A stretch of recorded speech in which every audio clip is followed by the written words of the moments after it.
ایواتار کی کہانی کچھ اس طرح شروع ہوتی ہے کہ جیک سلی نامی بندہ دنیا سے اٹھ کے پینڈورا نامی پلانٹ سیارے میں بھیجا جاتا ہے۔ جو کمپنی اس کو اس سیارے میں لاتی ہے وہ اپنی ایڈوانس سائنس کی مدد سے اس کے ذہن کو ٹرانسفر کر دیتی ہے یہاں کے مقامی نیلے رنگ کے انسان نما مخلوق کے جسم میں۔ جس مقصد کے لیے اگلے جیک کو یہاں لاتے ہیں وہ یہ ہوتا ہے کہ جیک ان مقامی بلو ایلینز ناوی کے قبیلے میں جائے، ان کے ساتھ گھل مل جائے اور ان سے مذاکرات کرے، انہیں آمادہ کرے اس بات پہ کہ وہ اس کمپنی کو اجازت دیں اس سیارے میں موجود بے حد قیمتی معدنیات کو نکالنے کی۔ ناوی قبیلے کے لوگ انکار کر دیتے ہیں اور کمپنی کے انسان وہ کرتے ہیں جو ہمیشہ سے انسانی تاریخ میں کولونیل طاقتیں کرتی چلی آئی ہیں، وہ اپنی پوری فوجی قوت اور ایڈوانسڈ ہتھیاروں کی مدد سے ان بلو ایلینز پہ حملہ کر دیتے ہیں۔ جیک ان بلو ایلینز کا ساتھ دیتا ہے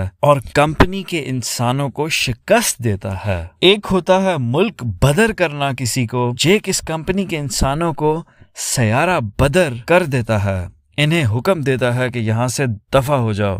دفع تو وہ ہو جاتے ہیں لیکن 16 سال بعد یہ انسان اپنی پوری قوت اور تیاری کے ساتھ واپس آتے ہیں اور یہاں سے شروع ہوتی ہے ایواتار 2 وے آف دا واٹر کی کہانی۔ اور اس بار انسانوں کا مقصد صرف مائن کرنا نہیں ہوتا قیمتی معدنیات کو، بلکہ وہ جیسے کوئی پاکستان سے ایک دفعہ امریکہ یا یورپ چلا جائے واپس آنے کا نام نہیں لیتا۔ یہ انسان اس سیارے پینڈورا میں پکے سیٹل ہونے کی نیت سے آتے ہیں، کیونکہ پیچھے دنیا میں ارتھ میں ہمیں پتہ چلتا ہے کہ وہ ختم ہونے لگی ہے اور انسانوں کے رہنے کے قابل آلموسٹ نہیں رہی۔ جیک ناوی قبیلے کی ایک عورت نیٹیری سے شادی کرتا ہے اور اس کے بچے بھی پیدا ہوتے ہیں اس سے۔ اب مسئلہ ہوتا ہے کہ جیک کو ڈر ہوتا ہے کہ آسمان میں اڑتے پہاڑوں کی جس بیس سے یہ انسانوں کے ٹھکانوں پہ حملے کرتا ہے اس کی اس بیس کی لوکیشن کا سراغ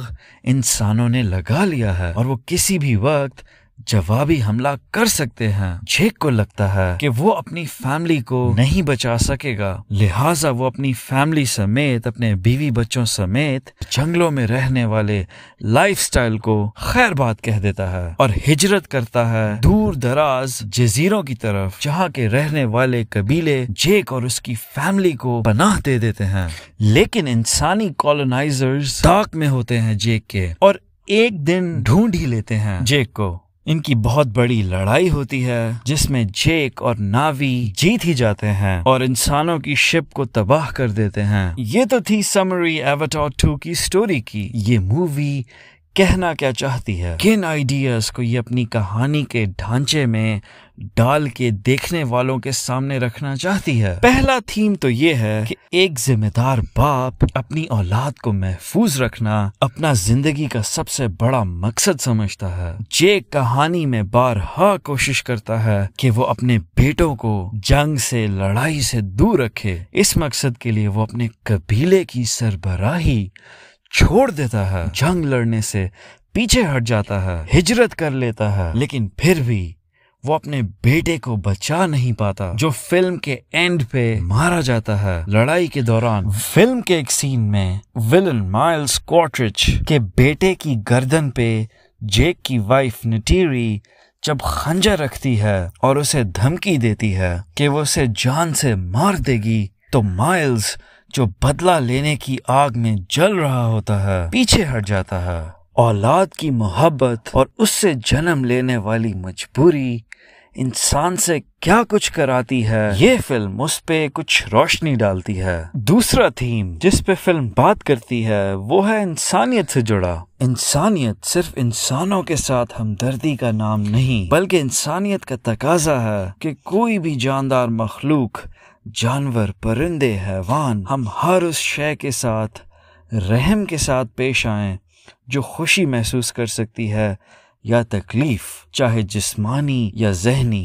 یہی بیسس ہے، یہی فاؤنڈیشن ہے موریلٹی کا، اخلاقیات کا۔ اگر ہم کل کو ایک روبوٹ بنا دیتے ہیں اور اس کے اندر درد محسوس کرنے کی صلاحیت کو پروگرام کر دیتے ہیں اور پھر اس کو ٹھڈے لاتے مارتے ہیں، اس کو اذیت سے گزارتے ہیں، تو ایسا کرنا غلط سمجھا جائے گا۔ ایواتار 2 میں ویل مچھلی نما سمجھدار اور ذہین سمندری مخلوق کا جب بے دردی سے انسان شکار کرتے ہیں اس غرض سے کہ ان کے جسم میں موجود ہارمونز کو وہ استعمال میں لائیں گے انسانوں میں بڑھاپے کو روکنے کے لیے، تو یہی سوال ذہن میں آتا ہے، کدھر ہے ان لوگوں کی انسانیت؟ کیا انسانوں کو حق ہے کہ وہ اپنے فائدے کے لیے، اپنے مزے کے لیے کسی اور جاندار مخلوق کو تکلیف پہنچائیں، انہیں نقصان دے؟ کیا ہنٹنگ فار انسٹنس اخلاقی اعتبار سے صحیح ہے یا غلط؟ اگر آپ اس فلم پہ غور کریں تو شاید اس سوال پہ یہ آپ کو سوچنے پہ مجبور کرے گی۔ یہ فلم کیسی ہے؟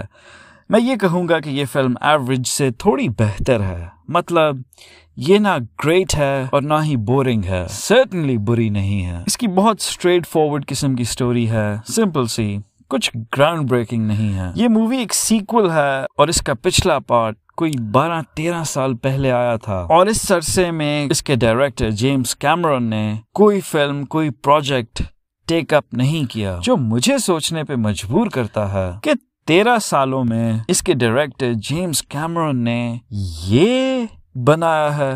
مطلب یہ کوئی اگین بری سٹوری نہیں ہے، لیکن اس میں کوئی ایسی خاص بات بھی نہیں ہے۔ 13 سال کے عرصے میں تو جیمز کیمرون جیسا بندہ تھوڑی زیادہ انٹریکیٹ اور کمپلیکس، اس سے بہتر اور ایونٹس کے سٹینڈ پوائنٹ سے بڑی سٹوری بنا سکتا تھا۔ لینتھ کے پوائنٹ آف ویو سے تو یہ آلریڈی بہت بڑی مووی تھی، 3 گھنٹے سے بھی زیادہ رن ٹائم تھا اس کا، مگر شاید یہ کرٹیسزم تھوڑا پری میچور ہوگا، کیونکہ سننے میں آیا ہے کہ مزید 2 اور سیکولز پہ کام ہو رہا ہے، جس کا مطلب ہے کہ یہ سٹوری کنٹینیو کرے گی۔ یعنی اس فلم کی کہانی، ایواتار 2 کی کہانی، ایک لمبی کہانی کی چین کی ایک کڑی ہے۔ یہ ایک ٹی وی سیریز کی قسطوں کی طرح ہے، اور اس سٹیج پہ اس سے زیادہ ایکسپیکٹ کرنا شاید غلط ہوگا۔ دیکھنے میں پہلی فلم کی طرح یہ بہت خوبصورت تھی، ویژولز بہت اچھے تھے، ایکشن سیکوینسز، فائٹ سینز جو کہ خاصا رہا ہے جیمز کیمرون کا، کافی تھرلنگ تھے، مزہ آیا انہیں دیکھ کے۔ میں اس فلم کو سکور